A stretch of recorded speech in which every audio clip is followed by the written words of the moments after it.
ఈ విషయంలో ఆయన సీరియస్గానే ఉన్నాడు, పట్టింపు లేకుండా లేడు.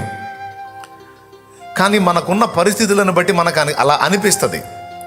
అసలు దేవుడు నా గురించి పట్టించుకుంటున్నాడో లేదో, మనుషులు వదిలేసినట్టు దేవుడు కూడా నన్ను వదిలేశాడా, లేకపోతే దేవుడికి కూడా నా మీద చిరాకు పుట్టిందా, చెదరేసిందా, దేవుడు కూడా నా మీద విరక్తి చెందాడా, ఏమో దేవుడు కూడా వదిలేసినట్టు ఉన్నాడు నన్ను. కొంతమంది అంటారు దేవుడు కూడా నా మీద జాలి పడట్లేదు అన్నయ్య అని. అసలు ఆ మాట క్రీస్తు యేసునందున్న ఒక విశ్వాసి అనడానికి వీల్లేదు.